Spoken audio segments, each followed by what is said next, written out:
جب مرشد عالم رحمۃ اللہ علیہ کے سامنے ایک مرتبہ میں خوب رویا، میں نے کہا کہ حضرت میرے بڑے دل کی آرزو ہے، تمنا ہے کہ میں حج کروں، مگر کچھ ایسے اسباب نہیں بن رہے کہ میں حج پہ جاؤں، آپ میرے لیے دعا کریں۔ اچھا میں رو رہا تھا، ٹپ ٹپ آنسو گر رہے تھے اور حضرت مرشد عالم مسکرا رہے تھے۔ میں بڑا حیران کہ بھئی میں رو رہا ہوں اور حضرت مجھے دیکھتے کہ مسکرا رہے ہیں۔ اب سمجھ میں بات آتی ہے کہ ان کی نگاہ دور دیکھ رہی تھی، وہ سمجھ رہے تھے کہ یہ اب اتنا رو رہا ہے اور ایک وقت آئے گا کہ اللہ اس کے لیے اپنے گھر کے دروازے کھول دے۔ چنانچہ سبب اس کا یہ بنا کہ اس زمانے میں یہاں فیکٹری میں میری نوکری تھی، میں چیف انجینئر تھا، تو بہت سارا بونس ملا، پیسے بہت سارے ملے۔ تو میں نے اپنے دل میں سوچا کہ یہ تو پیسے اتنے ہیں کہ میں حج آرام سے کر سکتا ہوں۔ پھر دل میں خیال آیا کہ بجائے اس کے کہ میں حج کروں، میں یہ پیسے اپنی حضرت کو پیش کرتا ہوں کہ وہ میری طرف سے حج کریں۔ چنانچہ کافی سارے پیسے تھے، میں لے کے چکوال حاضر ہوا۔ میں نے حضرت کی حضور میں عرض کیا کہ حضرت آپ کو تو ہر سال 5-6 جگہوں سے حج کی ٹکٹیں آتی ہیں، اگر اس دفعہ آپ میرے اوپر احسان فرمائیں تو یہ پیسے قبول کر لیں اور اس کی ٹکٹ خرید کے یہیں سے حج پہ جائیں۔ حضرت مسکرائے اور حضرت نے وہ ہدیہ قبول کر لیا اور مجھے یہ فرمایا کہ فرانس اور انگلینڈ والوں کو بتا دو کہ میں ان کی ٹکٹ پہ حج نہیں کروں گا، میں سیدھا پاکستان پہ حج پہ جاؤں گا۔ تو خطوں کا جواب بھی چونکہ میں لکھتا تھا تو میں نے ان کو خط لکھ دی۔ اب جب میں حضرت سے رخصت ہونے لگا نا، دوسرے دن دفتر جانا تھا، تو حضرت کی خدمت میں ملنے کے لیے گیا۔ حضرت مجھے اجازت ہے، میں نے واپس جانا ہے۔ تو حضرت نے ہاتھ پکڑ کے بٹھا لیا، فرمایا مجھے تو حج کے لیے تم نے اتنا ہدیہ دے دیا، خود حج پہ کیوں نہیں جاتے؟ میں نے کہا حضرت میں بھی پروگرام بنا لیتا ہوں حج پہ جانے کا، مگر دل مجھے کہہ رہا تھا کہ پیچھے پیسے تو ہیں نہیں، بینک اکاؤنٹ تو زیرو ہے، تو حج کیسے کروں گا؟ میں نے کہہ دیا ٹھیک ہے حضرت، میں نے بھی ارادہ کر لیا۔ حضرت سمجھنے لگے ٹھیک ہے اپنا ویزا لگواؤ، ٹکٹ بنواؤ اور تم بھی میرے ساتھ حج پہ چلو۔ میں نے بھی ارادہ کر لیا۔ میں گھر آیا، میں نے گھر آ کے اپنی والدہ کو بتایا کہ امی اس طرح میرا حج کا ارادہ بن گیا ہے، حضرت نے فرمایا تم بھی میرے ساتھ حج پہ چلو۔ پیسے تو نہیں ہیں میرے پاس لیکن میں نے ارادہ کر لیا ہے۔ تو امی نے کہا کہ بیٹا دل تو میرا بھی بڑا چاہتا ہے کہ میں بھی حج کروں، اللہ سبب بنائے گا۔ تو میں نے جب دیکھا کہ میری والدہ کی بھی تمنا ہے حج کرنے کی، میں نے کہا امی آپ بھی تیاری کریں، میں آپ کو بھی لے جاؤں گا۔ یقینا شد دو شد، اب ہم دو ہو گئے حج کرنے والے۔ شام کو میرے بڑے بھائی آئے جو میرے استاد بھی تھے، میرے محسن بھی تھے، میرے مربی بھی تھے۔ ان کو امی نے بتایا تو انہوں نے امی کو کہا کہ دل تو میرا بھی بڑا چاہتا ہے حج پہ جاؤں مگر وسائل نہیں ہیں۔ تو امی نے مجھے بتایا کہ تیرے بھائی کی تمنا بھی ہے کہ وہ بھی حج پہ جائے۔ میں نے کہا امی ان کو بھی کوئی تیاری کریں، تینوں کو میں حج پہ لے کے جاؤں گا۔ اب ہم گھر کے 3 بندے حج کے لیے تیار ہو گئے۔ ایک تو ہوتی ہے حج کی ترتیب کہ کمپنی کو پیسے دو اور وہاں سے جاؤ۔ اس زمانے میں ترتیب یہ تھی کہ ویزا لگواتے تھے اور ٹکٹ بنواتے تھے اور حج پہ جاتے تھے، وہاں جا کے گروپ بنتے تھے جدہ میں۔ اب ارادے تو ہم نے کر لیے لیکن ہمیں حج کا ویزا لینا تھا۔ ویزا لینے کے لیے NOC لینا پڑتا تھا اور یہ NOC ministry of religious affair میں جو سیکٹری تھا نا وہ دیتا تھا۔ تو میں نے اپنے بھائی جان کو کہا کہ بھائی جان میرا تو دفتر کا مسئلہ ہے، چھٹی نہیں ملتی، تو اگر آپ اسلام آباد چلے جائیں نا اور NOC وہاں سے بنوا لیں تو باقی کام پھر آسان ہو جائے گا۔ بھائی جان نے کہا بہت اچھا۔ انہوں نے اپلیکیشن بنائی اور اسلام آباد چلے گئے۔ اچھا، اسلام آباد میں ان دنوں میں وزارت مذہب امور میں ہزاروں لوگ ہوتے تھے حج کا NOC لینے والے۔ 2 دن پہلے اتنے لوگ تھے کہ پولیس کو لاٹھی چارج کرنا پڑا، اتنے لوگ جمع ہو گئے کہ پولیس کو لاٹھی چارج کرنا پڑا، سختی بہت تھی۔ بھائی جان وہاں گئے تو اس دن وزارت میں کوئی بندہ آیا ہی نہیں۔ وہ کہتے ہیں کہ میں اندر چلا گیا اور پوچھتے پوچھتے کہ جی سیکٹری صاحب کا دفتر کہاں ہے، میں اس کے دفتر پہ پہنچ گیا۔ اب دفتر کے سامنے جا کر کھڑا تو سیکٹری صاحب کا جو خادم تھا، پیون تھا، وہ باہر نکلا اور اس نے کہا حاجی صاحب آپ NOC لینے آئے ہیں؟ تو بھائی جان نے کہا ہاں جی NOC لینے آئے ہیں۔ کہتے بڑا اچھا وقت ہے، اندر چلے جاؤ۔ اب وزیر لیڈر آیا بیٹھے اور وہ سیکٹری صاحب کو کہہ رہا ہے کہ آپ اپنی فلاں پارٹی کے بندوں کو NOC دیتے ہیں اور ہماری پارٹی کے بندوں کو نہیں دیتے، اور سیکٹری کہہ رہے ہیں جی میری بات تو جو بھی آتا ہے میں دے دیتا ہوں، تو یہ اچھا موقع آپ کے لیے مل جائے۔ بھائی جان کہتے ہیں کہ میں دفتر کے اندر داخل ہوا، اس نے سفید داڑھی دیکھی تو اس نے کہا حاجی صاحب آؤ، کیوں آئے ہو؟ اور جی ہمیں NOC چاہیے۔ کہتے لے آؤ۔ انہوں نے کاغذ رکھا اور انہوں نے سائن کر دیے، لو جی NOC مل گیا۔ اب بھائی جان باہر نکلے تو انہوں نے مجھے فون کیا کہ NOC تو مل گیا، اب کیا کرنا ہے؟ میں نے کہا کہ اب جو ہے اس کا ویزا لگوانا ہے سعودی ایمبیسی سے، وہ بھی ایک مسئلہ تھا۔ ان دنوں ویزا لینے کے لیے لوگ اذان فجر کی اذانوں کے وقت ایمبیسی کے باہر لائنیں لگا لیتے تھے، کوئی 2 سے 3 ہزار بندوں کی لمبی لائن ہوتی تھی، اور ان میں سے کوئی 400-500 کی درخواستیں وہ لیتے تھے اور باقیوں کو کہتے تھے کل واپس آنا۔ 6 گھنٹے لائن میں کھڑے ہونے کے باوجود لوگ اپنی اپلیکیشن جمع نہیں کروا سکتے تھے، اتنا رش تھا۔ اب ان دنوں میں ویزا لینا تو ایک مشکل کام تھا۔ بھائی جان واپس آ گئے تو میں نے اپنے پاسپورٹ لیے اور یہاں سے چل پڑا چھٹی لے کے، ویزا لیتے ہیں۔ اب راستے میں مجھے خیال آیا کہ عراق کا ایک کونسلر تھا جو حضرت کو ملنے آیا تھا چکوال، وہ انگریزی بولتا تھا، کوئی اور انگریزی بولنے والا وہاں تھا نہیں، تو حضرت نے میرے ذمہ لگا دیا کہ کونسلر کے ساتھ ذرا بیٹھ کے بات چیت کرو، اس کا دل لگا رہے۔ تو میں کھانے میں بھی شریک، بات چیت میں بھی شریک۔ تو کونسلر کا میرے ساتھ ایک تعلق بن گیا، تعارف ہو گیا۔ جب وہ جانے لگا نا تو مجھے کہتا ہے کہ آپ کبھی اسلام آباد نہیں آئے؟ میں نے کہا کبھی ضرورت ہوتی ہے تو آتا ہوں۔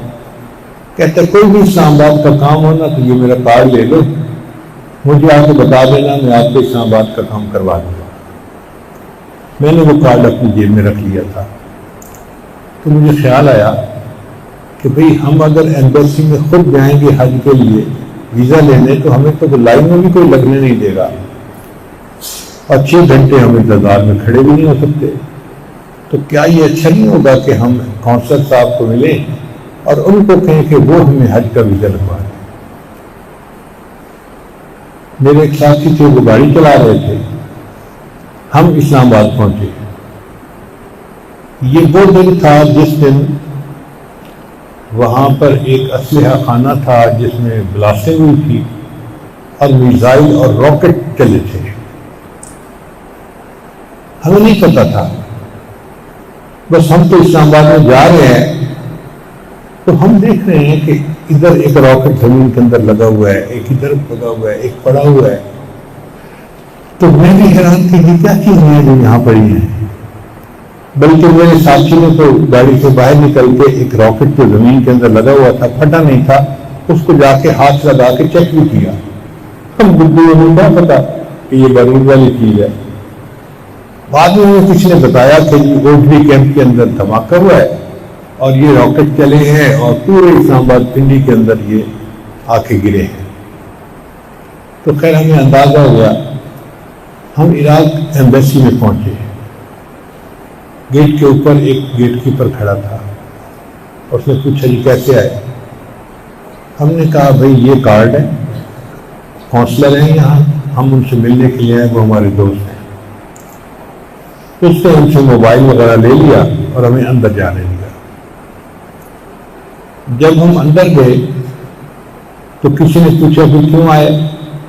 ہم نے کہا جی ان سے مل گئے۔ ان کا فلاں کمرے میں چلے جاؤ، اس کی سیکٹری بیٹھی ہوگی تو اس کو بتاؤ وہ ملاقات کروائے گی۔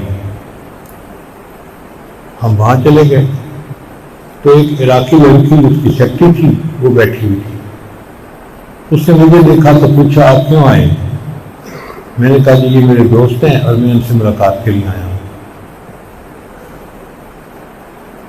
وہ کہنے لگی جی کہ ان کی تو کل ٹرانسفر ہو گئی ہے، تبدیلی ہو گئی ہے اور یہاں سے چلے گئے ہیں اور میں ہی ان کی سیکٹری ہوں، لیکن چونکہ وہ آپ کے دوست تھے تو آپ ٹھہرے، میں آپ کی بات سنتی ہوں، آپ مجھے 5 منٹ دیں اور آپ فلاں کمرے میں انتظار کریں۔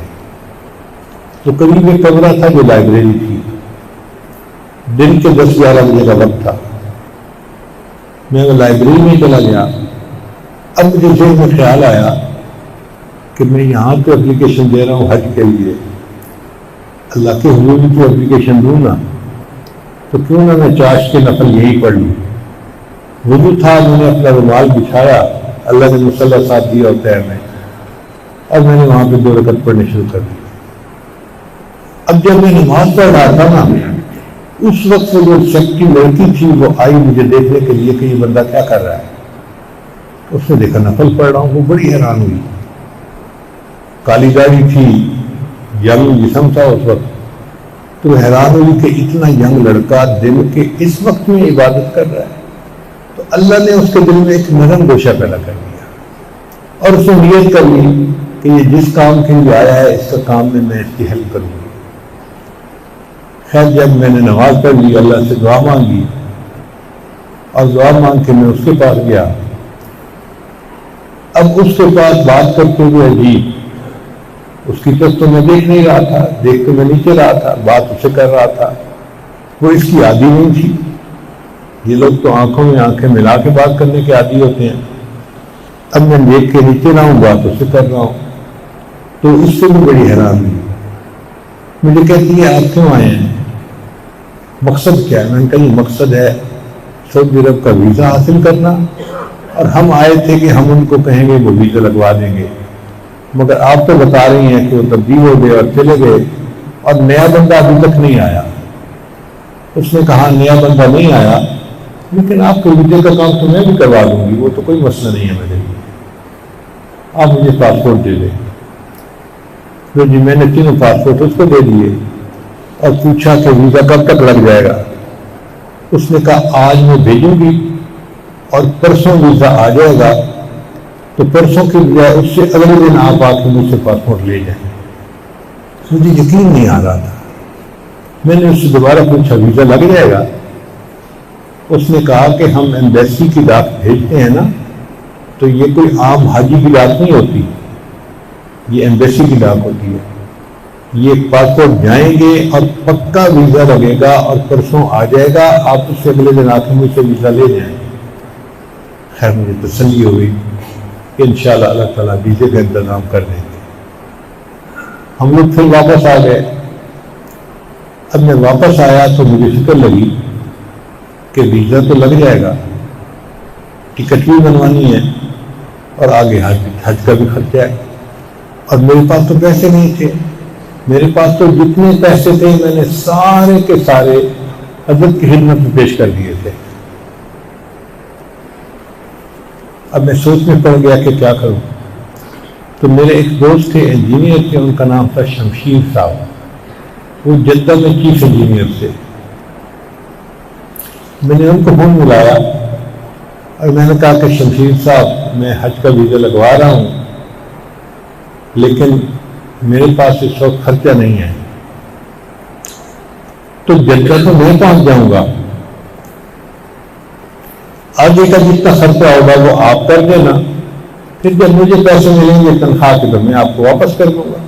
اس نے کہا فکر نہ کرے، آپ آئیں صحیح، مجھے ڈیٹیل بتا دیں کہ آپ نے کس دن آنے، میں ایئرپورٹ پہ آؤں گا اور آپ کی فیسیں وغیرہ ساری جمع کروا کے آپ کو باہر نکالوں گا۔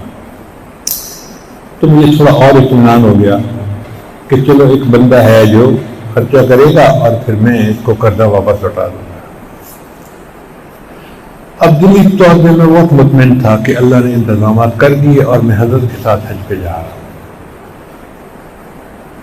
اللہ کی شان دیکھیں کہ اس سے اگلے دن میں دفتر میں گیا تو دفتر میں پتہ چلا کہ کارخانے والوں نے بونس دیے ہیں۔ بونس کا مطلب تنخواہ انعام کے طور پہ دی جاتی ہے، اور اس سال انہوں نے 12 بونس دیے، یعنی 12 تنخواہیں اکٹھی دے دی۔ آپ یوں سمجھیں کہ پورے سال کی تنخواہیں اکٹھی مل گئی تنخواہ کے علاوہ، وہ تو کافی سارے پیسے بن جاتے تھے۔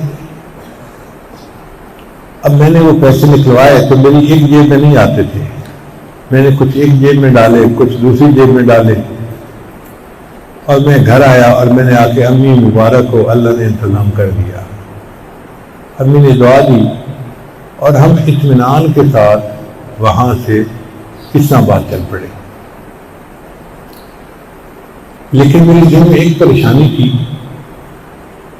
کہ ہم نے ویزا تو لگوا لیا اور خرچے کا انتظام بھی ہو گیا، ٹکٹ تو نہیں بنوائی، اور فلائٹیں ساری فل بک تھی۔ خیر ہمارے ایک ساتھی تھے، ان کے ماموں کا گھر تھا اسلام آباد میں، ہم رات کو وہاں ٹھہرے، کھانا کھایا تو ان کے ماموں نے مجھ سے بات چیت کی۔ اس نے کہا جی کہ آپ کا حج کا پروگرام ہے۔ میں نے کہا حج کا پروگرام تو ہے لیکن ٹکٹ آج کل نہیں مل رہی، فلائٹیں بک ہیں، تو ہمارے لیے ٹکٹ بنوانا ایک مسئلہ ہے۔ اچھا وہ ماموں جو تھا نا، وہ ٹیلی فون ڈپارٹمنٹ میں جنرل مینیجر تھا، یہ پی ٹی سی ایل جس کو کہتے ہیں نا، پاکستان ٹیلی فون جو ہوتی ہے اس کا، وہ جنرل مینیجر تھا۔ وہ کھانا کھاتے ہوئے اس نے میری بات سنی، کہتا ہے ٹکٹ تو آپ کو میں بنوا دوں گا۔ میں نے کہا میرے ساتھی تو بتا رہے تھے کہ آج آخری فلائٹ چلی گئی۔ اس نے کہا اچھا بات کرتے ہیں۔ جی اگلے دن اس نے ٹکٹ کے لیے بات کی، ہر بندے نے کہا جی کہ آخری فلائٹ بھی چلی گئی ہے، اب تو کوئی فلائٹ ہی نہیں پیچھے۔ اس نے ایئرپورٹ پہ فون کیا تو ایئرپورٹ پہ ایک ٹیلی فون ڈپارٹمنٹ والوں کا کمرہ ہوتا ہے، وہ رہتے ہی نہیں ہے ڈیوٹی پہ، تاکہ اگر ایئرپورٹ کا کوئی فون خراب ہو تو اس کو فوراً ٹھیک کر دیا جائے۔ وہاں ایک سپروائزر تھا، جی ایم نے اس کو فون کیا اور اس کو کہا کہ بھئی جو یہاں کا انچارج ہے نا ایئرپورٹ کا، اس کے پاس جاؤ اور کہو کہ مجھے 3 ٹکٹیں بنوانی ہیں، بنا کے دو۔ تو مینیجر نے کہا جی کہ ہمارے پاس تو کوئی فلائٹ ہی نہیں، چلی گئی، اب تو بن ہی نہیں سکتی۔ تو اس نے کہا اچھا اگر وہ کہتے ہیں نا کہ ٹکٹ کوئی نہیں تو ان کے سارے ٹیلی فون لائنیں خراب کر دو، اور یہ تمہیں کہیں گے جی کہ ٹیلی فون لائنیں خراب ہیں تو آپ کہنا جی جی ایم سے بات کریں۔ یہ بیوروکریٹ کے عجیب لوگ ہوتے ہیں۔ چنانچہ وہ سپروائزر تھوڑی دیر میں گیا، اس نے جا کے تاریں کھول دی، کچھ آگے پیچھے کر دیا۔ اب ایئرپورٹ پہ تو شور مچ گیا جی کہ سارے فون خراب ہو گئے۔ اس زمانے میں سیل فون نہیں ہوتے تھے، صرف لائن کے فون ہوتے تھے۔ اب ایئرپورٹ کی ساری لائنوں کا بند ہو جانا تو ایک بڑا مسئلہ تھا۔ تھوڑی دیر بعد مینیجر کا فون آیا جی ایم کو کہ سر ہماری ساری لائنیں خراب ہو گئی ہیں اور نظام درہم برہم ہو گیا ہے، تو آپ ہماری لائنیں ٹھیک کروا دیں۔ جی ایم صاحب نے کہا مجھے 3 ٹکٹیں چاہیے، مجھے 3 ٹکٹیں بنا دیں، آپ کی 3 لائنیں ٹھیک کروا دوں گا۔ اس نے کہا جی کہ ٹکٹیں تو نہیں مل سکتی۔ اس نے کہا پھر لائنیں بھی ٹھیک نہیں ہو سکتی۔ یہ میرے سامنے گفتگو ہو رہی تھی فون پہ۔ لو جی تھوڑی دیر کے بعد وہ جو ایئرپورٹ کا انچارج تھا اس نے فون کیا کہ سر میرے ذہن میں ایک ترتیب آئی ہے کہ آخری فلائٹ جو ہے چلی گئی، لیکن کوئی 200-300 بندے ہیں جن کے پاس ویزے لگے ہوئے ہیں اور وہ ٹکٹیں بنوانے کے لیے آگے پیچھے پھر رہے ہیں. تو بجائے اس کے کہ یہ حاجی لوگ دھکے کھائیں ہیں، ہم کیوں نہ ایک ایکسٹرا فلائٹ چلا دیں، حاجیوں کا بھی کام ہو جائے گا اور کمپنی کا بھی فائدہ ہو جائے گا. تو میں پرائم منسٹر کے پاس جا رہا ہوں ایکسٹرا فلائٹ کی اجازت دینے کے لیے. لو جی، شاید ضیاء الحق کا دور تھا، لگتا ایسے ہی ہے. تو وہ گیا اور اس نے جا کے ضیاء الحق کو بتایا کہ فلائٹیں تو چلی گئی لیکن 200-300 حاجی ہیں جن کے پاس ویزے لگے ہوئے ہیں، ٹکٹیں نہیں ان کے پاس بنی ہوئی اور وہ ٹکٹوں کے لیے ادھر ادھر بیچارے پھرتے رہے ہیں. تو اگر آپ ایک ایکسٹرا فلائٹ کی اجازت دے دیں تو ان کو سیٹیں مل جائیں گی اور ہمارا نفع ہو جائے گا. اس نے اجازت دے دی تو اس نے ہم 3 بندوں کی ٹکٹیں سب سے پہلے بنا دی اور فون کیا، جی ایم صاحب میں نے 3 بندوں کی ٹکٹیں بنا دی ہیں، اب آپ ہمارا فون ٹھیک کروا دیں. تو جی ایم صاحب مسکرائے، مجھے کہنے لگے اب اس کا دماغ ٹھیک ہوا ہے، اب میں اس کی لائنیں ٹھیک کروا دوں گا. تو یوں اللہ نے ہماری ٹکٹیں بھی بنوا دی. خیر دوسرے دن پھر ہم جہاز پہ روانہ ہوئے. اللہ کی شان کے جب ہم جدہ جا کے اترے نا، تو جہاں حاجی جاتے تھے وہاں آگے جنگل لگا ہوا تھا اور جنگلے کے باہر مقامی لوگ کھڑے ہوتے تھے. تو میرا وہ دوست جو تھا نا شمشیر صاحب چیف انجینئر تھے، وہ بھی وہاں کھڑا تھا. مجھے دیکھ کے بڑا خوش ہوا اور مجھے بار بار کہتا تھا، اپنی جیب کی طرف اشارہ کرتا تھا کہ بھائی میں ریال لے کے آیا ہوں اور میں تیری ساری پیمنٹ کر دوں گا. تو میں نے وہ اس کا شکریہ ادا کیا اور میں نے اپنی جو ہے نا وہ ایک پرس تھا جو یہاں احرام کی حالت میں باندھتے ہیں، میں نے اس کی طرف اشارہ کیا کہ بھائی میرے پاس پیسے ہیں، میں پیمنٹ کر دوں گا. اس طرح ہم نے حج کی وہاں پر پوری پیمنٹ کی اور اللہ نے ہمیں حج کے لیے قبول کر لیا. پھر حرم میں جا کے حضرت سے ملاقات ہوئی تو حضرت نے پھر سمجھایا کہ طواف کیسے کرتے ہیں، صحیح کیسے کرتے ہیں، فلاں کیسے کرتے ہیں، یہ سارا کچھ. الحمدللہ یہ زندگی کا پہلا حج تھا اور میں سمجھتا ہوں اس میں جہاں والدہ کی دعائیں شامل تھیں وہاں میری شیخ کی دعائیں شامل تھیں اور یہ شیخ کی دعائیں تھیں جس نے میرے لیے کام آسان کر دیا. پھر حضرت کی میت میں مدینہ طیبہ جانا ہوا اور حضرت نے مدینہ طیبہ میں روضہ انور پہ خود ساتھ لے کر گئے اور پیش فرمایا.